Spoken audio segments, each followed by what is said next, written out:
Chapter 33.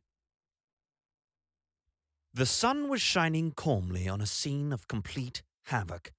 Smoke was still billowing across the burnt grass in the wake of the theft of the ashes by the cricket robots. Through the smoke, people were running panic-stricken, colliding with each other, tripping over stretchers, being arrested. One policeman was attempting to arrest Wowbagger the Infinitely Prolonged for insulting behavior, but was unable to prevent the tall green-grey alien from returning to his ship and arrogantly flying away, thus causing even more panic and pandemonium. In the middle of this suddenly materialized for the second time that afternoon the figures of Arthur Dent and Ford Prefect, who had teleported down out of the Heart of Gold, which was now in parking orbit around the planet. "I can explain," shouted Arthur. "I have the ashes. They're in this bag." "I don't think you have their attention," said Ford. "I have also helped save the universe," called Arthur to anyone who was prepared to listen. In other words, no one. "That should have been a crowd stopper," said Arthur to Ford. "It wasn't," said Ford. Arthur accosted a policeman who was running past. "Excuse me," he said. "The ashes! I've got them! They were stolen by those white robots a moment ago. I've got them in this bag. They were part of the key to the slow time envelope, you see. And well, anyway, you can guess the rest. The point is, I've got them, and what should I do with them?" The policeman told him, but Arthur could only assume that he was speaking metaphorically. He wandered about disconsolately. "Is no one interested?" he shouted out. A man rushed past him and jogged his elbow. He dropped the paper bag and it spilled its contents all over the ground. Arthur stared down at it with a tight-set mouth. Ford looked at him. "Wanna go now?" he said. Arthur heaved a heavy sigh. He looked around at the planet Earth for what he was now certain would be the last time. "Okay," he said. At that moment he caught sight, through the clearing smoke, of one of the wickets still standing in spite of everything.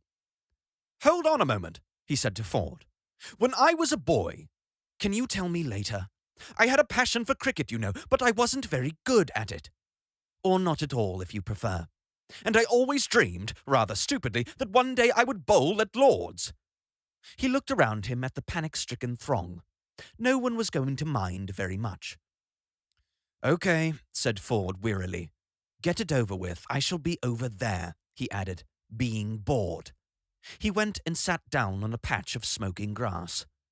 Arthur remembered that on their first visit there that afternoon, the cricket ball had actually landed in his bag, and he looked through the bag. He had already found the ball in it before he remembered that it wasn't the same bag that he'd had all that time. Still, there it was among the souvenirs of Greece. He took it out and polished it against his hip, spat on it, and polished it again. He put the bag down. He was going to do this properly. He tossed the small, hard red ball from hand to hand, feeling its weight. With a wonderful feeling of lightness and unconcern, he trotted off away from the wicket. A medium-fast pace, he decided, and measured a good long run up.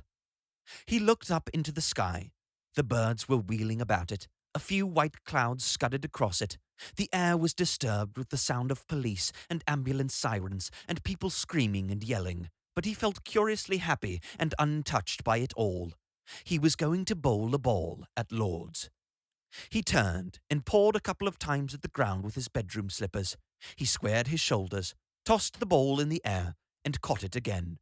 He started to run. As he ran, he suddenly saw that standing at the wicket was a batsman. "Oh, good," he thought. "This should add a little." Then, as his running feet took him nearer, he saw more clearly. The batsman standing ready at the wicket was not one of the England cricket team. He was not one of the Australian cricket team. It was one of the robot cricket team. It was a cold, hard, lethal white killer robot that presumably had not returned to its ship with the others. Quite a few thoughts collided in Arthur Dent's mind at this moment, but he didn't seem to be able to stop running. Time suddenly seemed to be going terribly, terribly slowly, but still he didn't seem to be able to stop running. Moving as if through syrup, he slowly turned his troubled head and looked at his own hand, the hand that was holding the small hard red ball. His feet were pounding slowly onward, unstoppably, as he stared at the ball gripped in his helpless hand. It was emitting a deep red glow and flashing intermittently. And still his feet were pounding inexorably forward.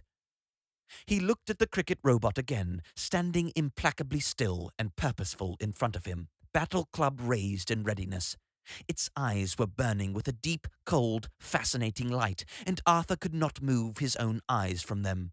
He seemed to be looking down a tunnel at them. Nothing on either side seemed to exist. Some of the thoughts that were colliding in his mind at this time were these. He felt a hell of a fool. He felt that he should have listened rather more carefully to a number of things he had heard said, phrases that now pounded round his mind as his feet pounded onward to the point where he would inevitably release the ball to the cricket robot, who would inevitably strike it. He remembered Hector saying, "Have I failed? Failure doesn't bother me." He remembered the account of Hector's dying words. "What's done is done. I have fulfilled my function." He remembered Hector saying that he had managed to make a few things. He remembered the sudden movement in his tote bag that had made him grip it tightly to himself when he was in the dust cloud.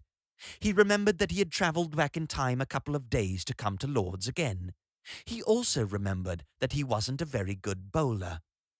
He felt his arm coming around, gripping tightly onto the ball that he now knew for certain was the supernova bomb which Hector had built himself and planted on him, the bomb that would cause the universe to come to an abrupt and premature end. He hoped and prayed that there wasn't an afterlife.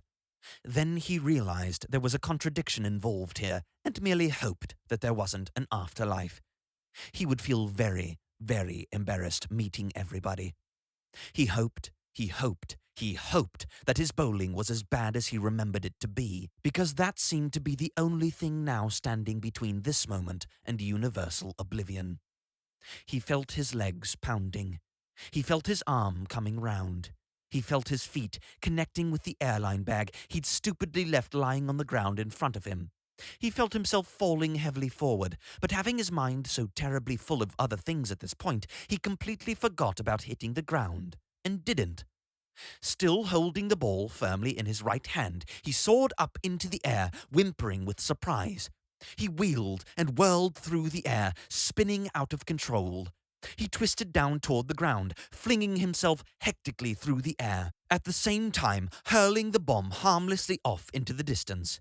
He hurtled toward the astounded robot from behind. It still had its multifunctional battle club raised, but had suddenly been deprived of anything to hit.